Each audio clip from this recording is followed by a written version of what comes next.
शांति। तो मई 2026 के ईश्वरीय मधुर महावाक्य हैं। सुनते हैं आज की बाबा की मधुर मुरली। बाबा ने कहा, मीठे बच्चे, इस ड्रामा के अंदर विनाश के भारी नूंद है। तुम्हें विनाश के पहले कर्मातीत बनना है। प्रश्न है, बाप के किन शब्दों की कशिश सम्मुख में बहुत होती है? उत्तर है, बाप जब कहते तुम मेरे बच्चे हो तो इन शब्दों की कशिश सम्मुख में बहुत होती है। सम्मुख सुनने से बहुत अच्छा लगता है। मधुबन सब बच्चों को आकर्षित करता है क्योंकि यहाँ है ईश्वरीय परिवार। यहाँ ब्राह्मणों का संगठन है। ब्राह्मण आपस में ज्ञान की ही लेन देन करते हैं। गीत है, हमारे तीर्थ न्यारे हैं। ओम शांति। बच्चे जानते हैं कि हम अविनाशी यात्रा अथवा रूहानी यात्रा पर जा रहे हैं, जिस यात्रा से हम लौटकर मृत्यु लोक में नहीं आएंगे। मनुष्य तो यह बात जानते ही नहीं कि ऐसी यात्रा भी कोई होती है जहां से कभी लौटकर आना ना पड़े। तुम लकी स्टार्स हो। स्टार्स को अभी पता पड़ा है, यह पक्का याद करना है। हम आत्माएं पार्ट बजाती हैं। उस नाटक में ऐसे नहीं कहेंगे कि मुझ आत्मा ने यह वस्त्र पहनकर पार्ट बजाया। अब घर जाते हैं, वो तो अपने को शरीर ही समझते हैं। यहाँ तुम बच्चों को ज्ञान है, हम आत्मा हैं। यह शरीर रूपी कपड़ा छोड़ फिर दूसरा जाकर लेंगे। यह 84 जन्मों के पुराने कपड़े हैं। यह छोड़कर नई दुनिया में फिर नए कपड़े लेंगे। यह लक्ष्मी नारायण ने नए कपड़े पहने हैं ना, तुम्हारे ही राजधानी के हैं। तुम भी जाए ऐसे नए दैवी कपड़े पहनेंगे। यहाँ तो कहते हैं मुझ निर्गुण हारे में कोई गुण नहीं। बाप ही फिर ऐसा गुणवान बनाते हैं। बाप कहते मेरा भी पार्ट है, आकर फिर तुमको वाइसलेस बनाता हूँ। यहाँ यह है जीवन बंध धाम। रावण राज्य है, यह तुम्हारी बुद्धि में है। हम पति से पावन, फिर पावन से पतित कैसे बनते हैं? तुम बच्चे जानते हो कलयुग है अंधियारा। रावण राज्य का अब अंत है। राम राज्य के अब आदि होनी है। अभी है संगम। कल्प के संगम युगे बाप को ही आना पड़ता है। दुनिया वाले भी अब यह समझ रहे हैं कि अविनाश का समय है और स्थापना अर्थ भगवान कहाँ गुप्त वेश में है। अब गुप्त वेश में तो तुम आत्माएं भी हो। आत्मा अलग है, शरीर अलग है।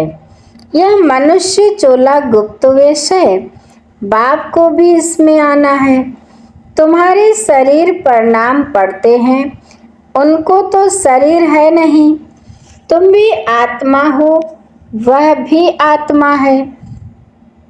आत्मा का आत्मा के साथ अब मोह हुआ है। गाते भी हैं और संग तोड़ मुझ तुम संग जोड़ेंगे। जैसे आप मोहजीत हो वैसे हम भी बनेंगे। बाबा बहुत मोहजीत है। कितने ढेर बच्चे हैं जो काम चिता पर बैठ जल गए हैं। परमपिता परमात्मा आते ही हैं पुरानी दुनिया का विनाश कराने। फिर मोह कैसे होगा? पतितों का जब विनाश हो तब तो शांति का राज्य हो। इस समय सुख तो कोई को भी है नहीं। सभी तमो प्रधान दुखी बन गए हैं। यह है ही पति दुनिया। शिव बाबा ही आकर स्वर्ग की स्थापना करते हैं, जिसका नाम शिवालय पड़ा है। शिव बाबा ने देवताओं की राजधानी स्थापन की, वह है चैतन्य शिवालय।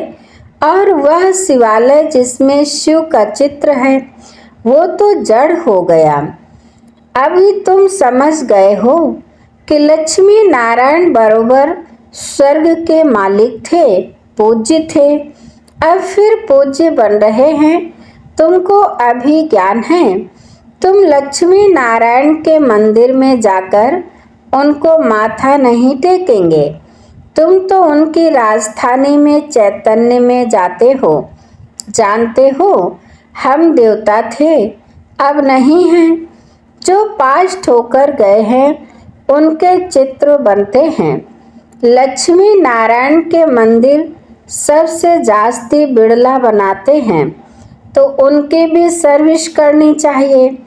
तुम जो यह लक्ष्मी नारायण के मंदिर बनाते हो, हम आपको इन्हों के 84 जन्मों की कहानी सुनाते हैं। युक्ति से यह सौगात देनी चाहिए। बाबा सर्विस की युक्तियां तो बताते हैं। माताएं जाकर बोले, आप उनके मंदिर तो बनाते हो, परंतु उनकी जीवन कहानी को जानते नहीं। हम जानते हैं और समझा भी सकते हैं। समझाने वाली बड़ी रसीली चाहिए। बाप भी बैठ समझाते हैं ना। बाबा कहते, अगर छुट्टी नहीं मिलती है तो घर बैठे याद करो। यह तो जानते हो हम शिव बाबा की संतान हैं। मुरली तो मिल जाती है, ऐसे नहीं कि यहाँ आने से याद की यात्रा अच्छी होगी। घर में बैठने से याद की यात्रा कम हो जाएगी। बादल आते हैं रिफ्रेश होने, तुम भी आते हो रिफ्रेश होने। बाबा पास सम्मुख जाएं, आत्मा को ज्ञान है। सम्मुख सुनने से अच्छा लगता है, बात तो वही है। देखते हो शिव बाबा कैसे बैठ बच्चों को समझाते हैं।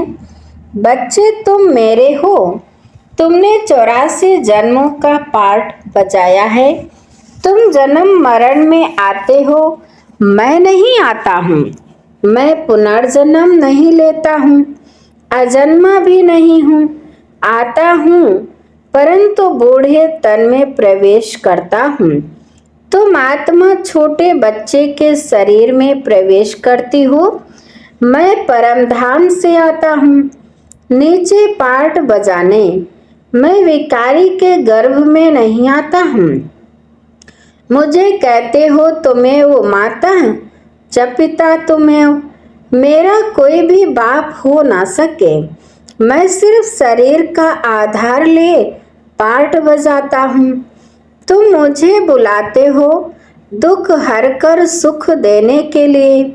अब सम्मुख आया हूँ, आत्माओं से बात कर रहे हैं। यहाँ तो सब ब्राह्मण ही हैं। तुम बाहर जाते हो तो हंस और बगुले हो जाते हो। यहाँ मधुबन में तुमको संग ही ब्राह्मणों का है। आपस में ज्ञान की चिट चैट ही करेंगे। हम अपनी राजधानी स्थापन कर रहे हैं। बाबा आया हुआ है। एक दो को यह युक्ति बाप को याद करने की बताते रहो। भोजन पर भी एक दो को इशारा देते रहो कि बाप को याद करो। बहुत बड़ा संगठन है ना, वहाँ तो विकारी साथ में रहते हैं तो उनकी कशिश होती है। यहाँ तो किसकी कशिश नहीं होती। वॉरियर्स के साथ रहते हैं। तुम्हारा कुटुंब यह है। बुद्धि में यही रहता है। जो कोई मिले उनको बाप का परिचय दे कि भगवान को याद करते रहो। दो बाप है ना, लौकिक बाप होते भी भगवान को याद करते हो ना। वो लौकिक फादर है, लौकिक फादर को गॉड फादर नहीं कहेंगे। यह है पारलौकिक बाप। जरूर गॉड फादर से वर्षा मिलता होगा। ऐसे ऐसे भू भू करते रहो। तुम ब्राह्मण हो ना, सन्यासी भी भू भू करते हैं ना। इस दुनिया का सुख काल विष्टा के समान है। कितना दुख है। वह तो है हठ योगी, निवृत्ति मार्ग वाले। उनका धर्म ही अलग है। तुम जानते हो सतयुग में हम कितना सुखी पवित्र रहते हैं। भारत प्रवृत्ति मार्ग का था। देवी देवताओं का राज्य था। जो पवित्र थे वही पतित बने हैं। पुकारते भी रहते हैं, हे पतित पावन आओ, और फिर कह देते परमात्मा सर्वव्यापी है।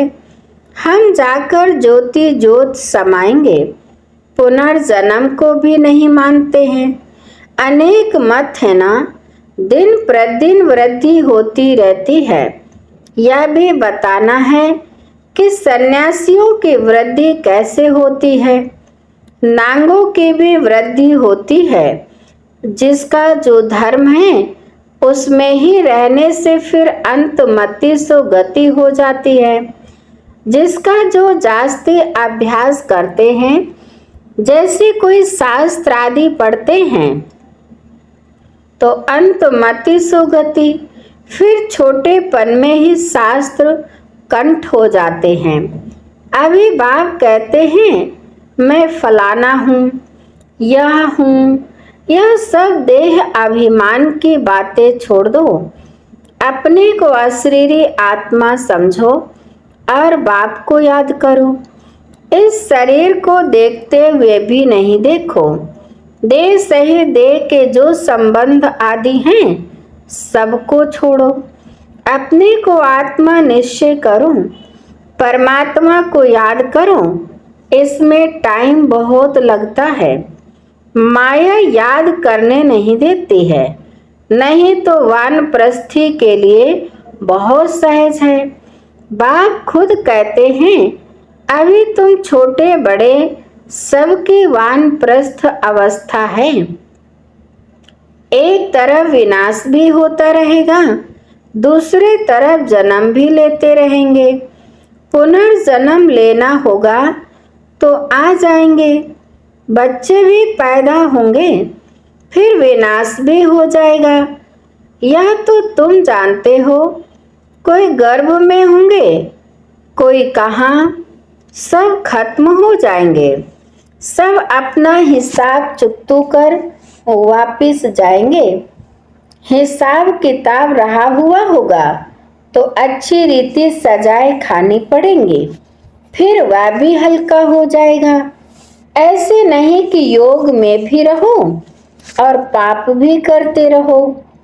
कई बच्चे एक तरफ चार्ट भी लिखते रहते और फिर कहते माया ने मुंह काला कर दिया, माया ने हरा दिया, तो कच्चा कहेंगे ना। तो बाप समझाते हैं कि तुम ऐसे समझो कि हम थोड़े दिन यहाँ हैं, फिर चले जाएंगे। इन सब का विनाश हो रहा है। बाप कहते मुझे याद करो तो विकर्म विनाश होंगे।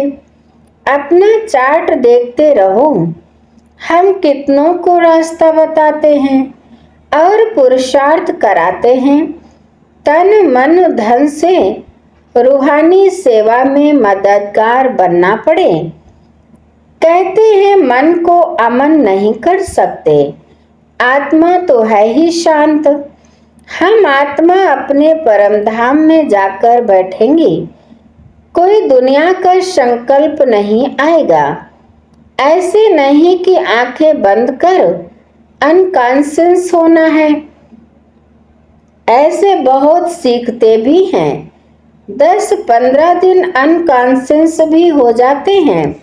यह अभ्यास करते हैं, फिर इतने समय बाद जाग जाएंगे। जैसे टाइम बॉम्ब्स होते हैं तो उनका भी टाइम होता है। यह इतने घंटे बाद फटेंगे।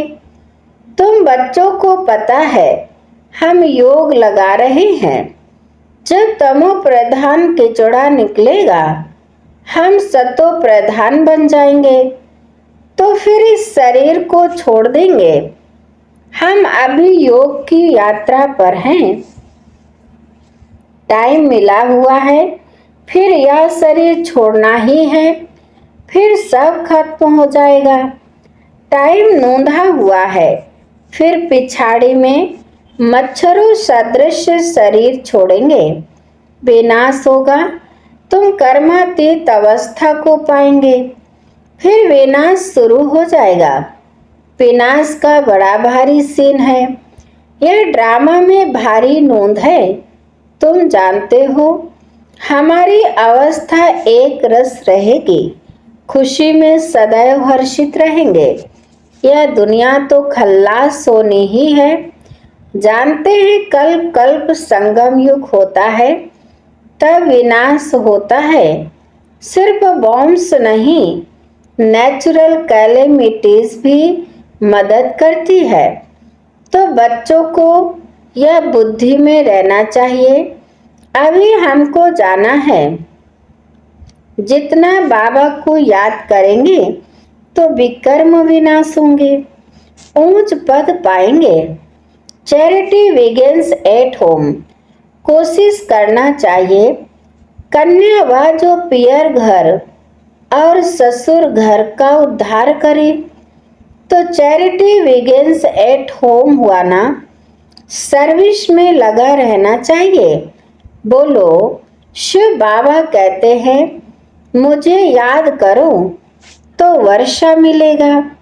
सीधी बात है, मुझ अल्फ को याद करोगे तो स्वर्ग का वर्षा तुम्हारा है। विश्व के मालिक तुम बन जाएंगे। अब वर्षा पाना है तो मुझे याद करो। बच्चों का फर्ज है यह पैगाम देना। आगे भी दिया था, बताना है विनाश सामने खड़ा है। कलयुग के बाद सतयुग आएगा। बाप ही आकर वर्षा देते हैं, रावण नरकवासी बनाते हैं। बाप आकर स्वर्गवासी बनाते हैं। कहानी भारत की है। भारतवासियों को खड़ा करना है। पहले शिव के मंदिर में जाकर समझाना है। यह बाप नई सृष्टि रचने वाला है। कहते हैं मुझे याद करो तो तुम्हारे विकर्म विनाश हो। यह निराकार बाबा आए हुए हैं। ब्रह्मा द्वारा स्वर्ग की स्थापना कर रहे हैं। अब बाप और वर्षे को याद करो। 84 जन्म पूरे हुए हैं। अब हम आपको बताते हैं। अब मानो ना मानो तुम्हारी मर्जी। बातें तो बड़ी अच्छी हैं। बाप ही दुख हरता सुख करता है। थोड़ा ही समझाया, यह चला। यह है तुम्हारा धंधा। मेहनत तो कुछ है नहीं, सिर्फ मुख से बोलना है। बाप कहते हैं मुझे याद करो। देही अभिमानी बनो। शिव के पुजारियों पास जाओ, फिर लक्ष्मी नारायण के पुजारियों के पास जाओ। उन्हें उनके जीवन कहानी सुनाओ। अच्छा, अभी बाप दादा बच्चों से नमस्ते करते हैं। मीठे मीठे शिकिल दे बच्चों प्रति माता पिता बाप दादा का याद प्यार और गुड मॉर्निंग। रूहानी बाप की रूहानी बच्चों को नमस्ते। हम रूहानी बच्चों की रूहानी माता पिता बाप दादा को याद प्यार और नमस्ते नमस्ते नमस्ते, गुड मॉर्निंग, शुक्रिया बाप दादा। धारणा के लिए मुख्य सार नंबर 1, तन मन धन से रूहानी सेवा में मददगार बनना है। सबको अल्फ का परिचय दे। वर्षे का अधिकारी बनाना है। विनाश के पहले कर्मातीत बनने के लिए बाप की याद में रहना है। नंबर 2, बाप समान मोह जीत बनना है। आत्मा का आत्मा से जो मोह हो गया है उसे निकाल एक बाप से लगन लगाने हैं।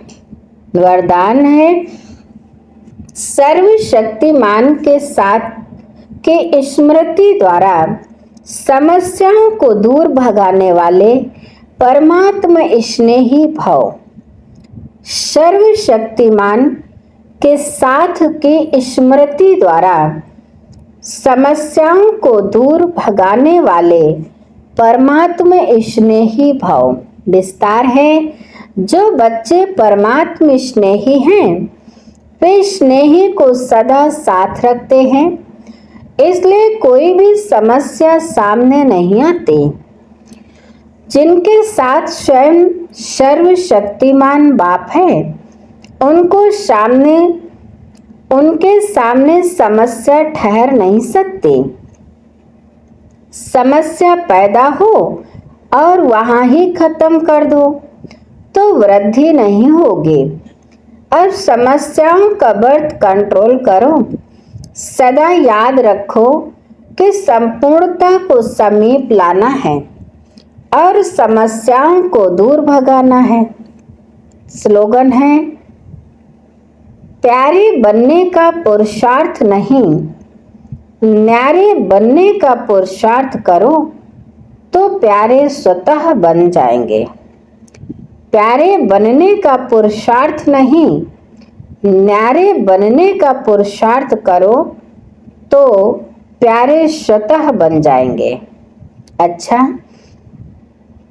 आज की मुरली के अव्यक्त इशारे हैं। सदा अचल अडोल एक रस स्थिति का अनुभव करो। समय प्रति समय अनेक प्रकार के विघ्न आते हैं। कोई अच्छे अनन्य स्टूडेंट माया के वशीभूत हो एंटी हो जाते और सेवा में डिस्टर्ब करते हैं। ऐसे समय पर घबराते तो नहीं हो। एक होता है उनके प्रति कल्याण के भाव से तरस रखना, लेकिन उनके कारण हलचल में आना अथवा व्यर्थ संकल्प चलाना, यह है हिलना। जो हर आत्मा के पार्ट को साक्षी दृष्टा स्थिति में रह देखते हैं वह अचल अडोल एक रस रहते हैं। अच्छा, आज की मुरली यहीं पर समाप्त होती है। मीठे मीठे प्यारे प्यारे बाप दादा को दिल से बहुत बहुत शुक्रिया। आप सभी महान आत्माओं को भी दिल से बहुत बहुत शुक्रिया। ओम शांति शांति।